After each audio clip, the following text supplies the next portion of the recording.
بنو امیہ کا سب سے حسین بادشاہ سلیمان بن عبد الملک، سب سے حسین، 42 سال کی عمر، جوانی، اس کی میت کو قبر کے قریب کیا گیا تو ہلنے لگا تو اس کے بیٹوں نے کہا ہمارے ابا زندہ ہیں، وہ سختہ ہو گیا ہے، زندہ ہیں۔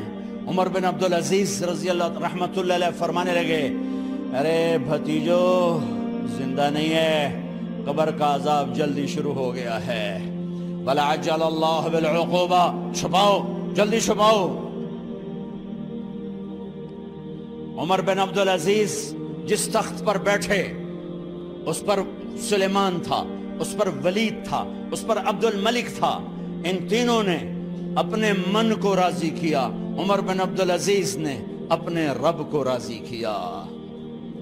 جب عمر بن عبدالعزیز کا وقت آیا مرنے کا تو انہوں نے بلایا رجا بن حیوہ سے، فرمایا کہ میں نے عبد الملک بن مروان، چاچا بھی تھے سسر بھی تھے، ان کی بیٹی فاطمہ سے شادی ہوئی تھی، میں نے اس کو قبر میں اتارا، کفن کی گرہ کھول کے دیکھا تو اس کا چہرہ قبلے سے ہٹ چکا تھا، رنگ کالا سیاہ پڑ چکا تھا۔ عبد الملک بن مروان گورا چٹا تھا، یہ جگہ سرخ تھی، کالا۔ پھر میں نے ولید کو قبر میں اتارا، اس کا بیٹا 10 سال حکومت کی، اس نے 21 سال حکومت کی، اس نے 10 سال کی، ولید بن عبد الملک۔ میں نے اس کے کفن کی گرہ کو کھول کے دیکھا تو اس کا رنگ سیاہ ہو چکا تھا اور قبلہ کی طرف سے چہرہ پھر چکا تھا۔ پھر اس سلیمان کا واقعہ تو ابھی سنایا، پھر اس سلیمان کو قبر میں اتارا اور اس کے کفن کی گرہ کو کھول کے دیکھا تو اس کا چہرہ قبلے سے ہٹ چکا تھا۔ اب میں جا رہا ہوں، مجھے دیکھنا۔ پہلے تینوں نے حکومت کی پوجا کی اور عمر بن عبدالعزیز نے اپنے اللہ کی پوجا کی۔ انہوں نے ایک بڑا عجیب خطبہ دیا جب خلیفہ بنے، اے لوگو، بچپن میں شعر و شاعری کا شوق تھا تو میں شاعر بنا، تھوڑا سا اٹھان ہوئی تو علم کا شوق لگا، میں نے علم حاصل کیا، جوان ہوا تو فاطمہ بنت عبد الملک سے عشق ہوا، میں نے اس سے شادی کی، اب اللہ نے مجھے حکومت دے دی ہے، اب تم دیکھو کہ میں اس سے اپنے اللہ کو راضی کروں گا۔ ہمارے حکمران تو ووٹ سے آتے ہیں اور چلے جاتے ہیں 4-5 سال کے بعد، ان کی وراثت میں حکومت آ رہی ہے اور 3 بر اعظم پر حکومت ہے، اور ایسا روب دبدبہ ہے بنو امیہ کا، کوئی ان کے سامنے سر نہیں اٹھا سکتا۔ 3 بر اعظم میں زکوٰۃ لینے والا کوئی نہ بچا، 3 بر اعظم میں سوال کرنے والا کوئی نہ بچا، 3 بر اعظم میں ظالم کوئی نہ بچا، 3 بر اعظم میں مظلوم کوئی نہ بچا۔ لیکن خود کیسا رہا؟ گھر آئے، فاطمہ بڑے اچھے دن گزرے ہیں، اب امتحان ہے، میں تیرا حق نہیں ادا کر سکوں گا، طلاق لینی ہے میں حاضر ہوں، ساتھ دینا ہے تو میرے اپنے حق معاف کرو، اپنے حق معاف کرو۔ فاطمہ جیسی عورت انسانی تاریخ میں کوئی نہیں آئی، سیاسی لحاظ سے، سیاسی۔ دادا مروان بادشاہ، باپ عبد الملک بادشاہ، بھائی ولید بادشاہ، دوسرا بھائی سلیمان بادشاہ، تیسرا بھائی ہشام بادشاہ، چوتھا بھائی بادشاہ اور اپنا خامن بادشاہ، 7 نسبتوں سے یہ عورت شہزادی ہے۔ کائنات انسانی تاریخ میں اتنی بڑی عورت کوئی نہیں آئی، سیاسی۔ فاطمہ کہنے لگیں عمر، میں نے سکھ کے دن تیرے ساتھ گزارے ہیں، دکھ میں تجھے چھوڑ کے نہیں جاؤں گی، جو میں نے اپنے سارے حق معاف کیے۔ پھر حضرت عمر بن عبدالعزیز کی راتیں اور دن کیسے گزرے؟ مسلح پہ بیٹھتے اور روتے وہیں سو جاتے اور روتے وہیں سے اٹھتے، پر 3 بر اعظم میں ظالم کوئی نہ بچا، مظلوم کوئی نہ بچا، زکوٰۃ لینے والا کوئی نہ بچا، اپنی حکومت کو اللہ کی رضا کے لیے استعمال کیا۔ کیسے استعمال کیا؟ سارے مال فاطمہ کا سارا زیور بیت المال میں ڈال دیا، تنخواہ پہ آ گئے، عید کا موقع آیا، بچوں نے ماں سے کہا ہمیں کپڑے لے کر دو، عید آ رہی ہے، ہر آدمی اپنے بچوں کے لیے کپڑے لے رہا ہے، ہمارے بچے بھی کہہ رہے ہیں کپڑے لیں، جاؤ بھائی لو۔ فاطمہ کے پاس عمر 3 بر اعظم کے بادشاہ کے بچے آ رہے ہیں، ماں جی عید آ رہی، کپڑے تو لے دیں، ابا سے کہیں کہ ابا سے بات کرتی ہوں۔ ابا تشریف لائے، خزانے لبالب بھرے ہوئے ہیں گندم کے ڈھیر کی طرح، کہ امیر المومنین بچے کپڑے مانگ رہے ہیں۔ فاطمہ میرے پاس تو پیسے نہیں، میں کہاں سے کپڑے لے کر دوں، میرے پاس تو پیسے کوئی نہیں۔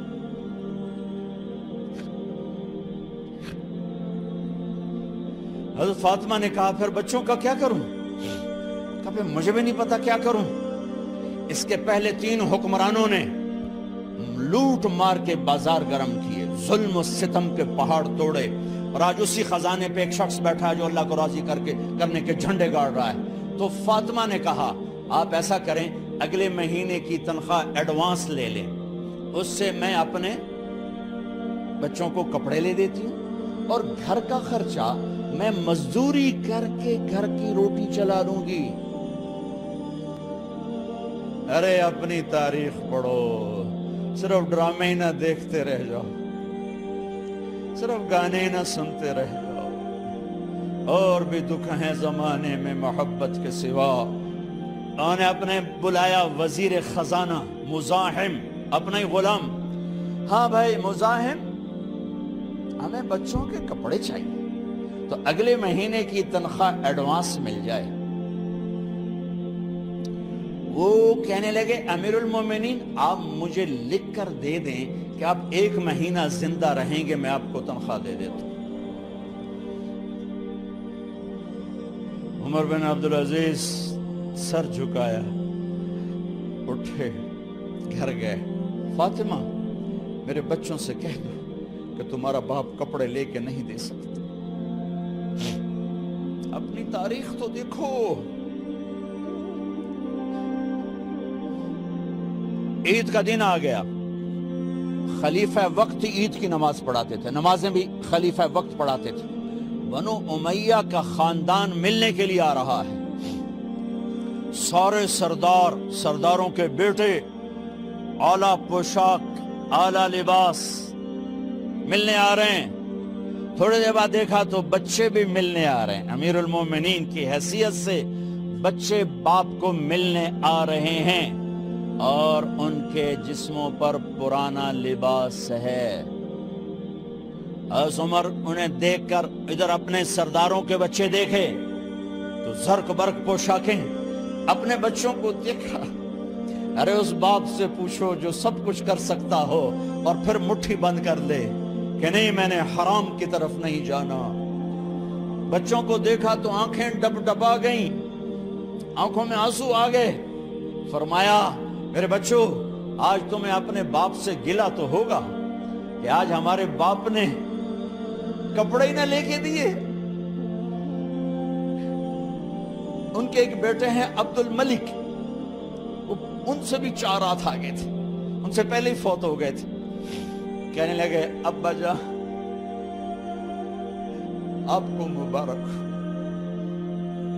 آج ہمارا سر بلند ہے، ہم شرمندہ نہیں ہیں، آپ کو مبارک ہو، آپ نے قومی خزانے میں بددیانتی نہیں کی ہے، ہم شرمندہ نہیں ہیں۔ انسانوں کو کپڑوں پہ نہیں تولا جاتا۔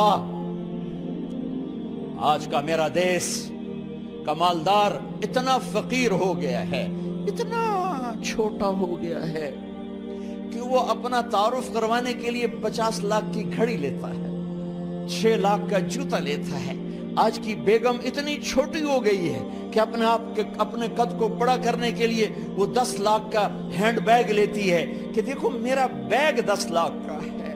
ارے میری بہن تو 10 ٹکے کی بھی نہیں رہی اگر تو نے بیگ سے اپنے آپ کو بڑا بنایا۔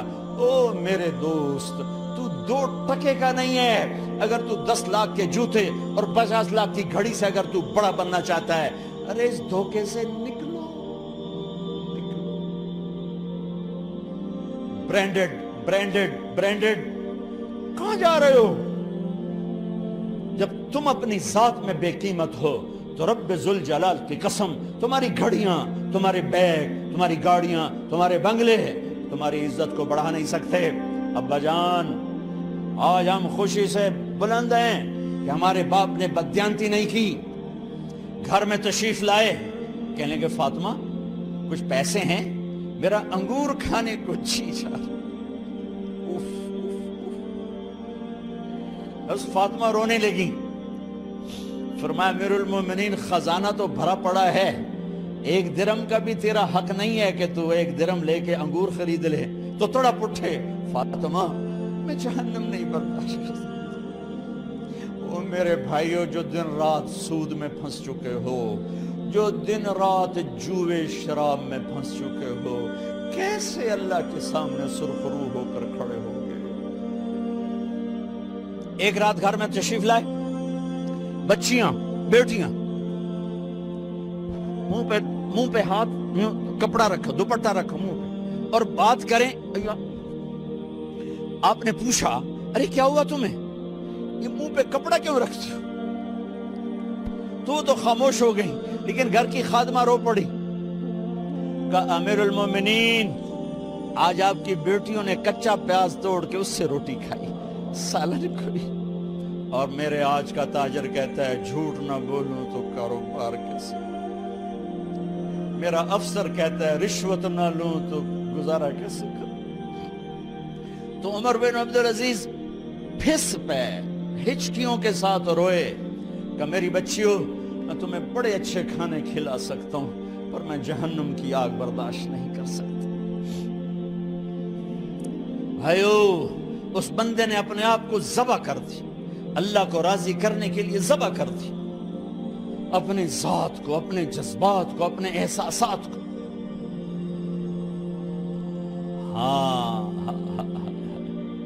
اب اللہ نے صلہ کیا دیا، جب انتقال ہونے لگا تو بلایا رجا کو، جو میں بات پہلے چھوڑ کے ادھر ان کی تھوڑی سیرت بتائی کہ رجا اب میں مرنے لگا ہوں۔ عبد الملک کالا ہو گیا تھا، ولید کالا ہو گیا تھا، سلیمان کالا ہو گیا تھا۔ یہ کیوں کالے ہوئے تھے؟ یہ بے نمازی نہیں تھے، بدکاری نہیں کرتے تھے، کسی کی طرف ان کی میلی آنکھ نہیں اٹھی کبھی۔ یہ ظالم تھے، ظالم، انسانوں کا خون پیا، مال میں خیانت کی، اس پر اللہ نے چہرے پھیر دیے۔ آج عمر بن عبدالعزیز جا رہا ہے کہ دیکھو میں جا رہا ہوں، مجھے دیکھو میرے ساتھ کیا ہوتا ہے۔ ان کا انتقال ہوا، ان کی میت قبر کے کنارے رکھی گئی، اور اب نیچے اتارنا ہے۔ سلیمان کی میت کو اتارنے لگے تو ہلنے لگا، اور عذاب قبر پہلے شروع ہو گیا۔ عمر کی میت کو جب قبر کے قریب کیا گیا، ایسے ہوا کا جھونکا آیا، ایک پرچہ ایسے لہراتا ہوا، یوں آیا، یوں آیا، یوں آیا، اور عمر کے سینے پر گر گیا۔ لوگ کٹھے ہو گئے، پرچے کو کھول کے دیکھا گیا تو اس پہ لکھا تھا بسم اللہ الرحمن الرحیم، براءۃ من اللہ لعمر بن عبد العزیز من النار۔ یہ پروانہ ہے اللہ کی طرف سے اس کے بندے عمر کے لیے کہ اسے جہنم سے نجات کی خوشخبری سنا دی جائے۔ آہا، مرنا ہو تو یوں مرو، اللہ ایسی موت دے دے۔ کہتے ہیں میں نے ان کو قبر میں اتارا، جب قبر میں اتارا تو کیا دیکھا؟ میں نے کفن کی گرہ کھولی تو چہرہ قبلے کی طرف، اور یوں لگا جیسے 14ویں رات کا چاند قبر میں اتر آیا ہو۔ اور آخری بات کرتا ہوں، میرے بھائیوں بہنوں، اپنے اللہ سے صلح کر لو، اپنے اللہ سے صلح کر لو۔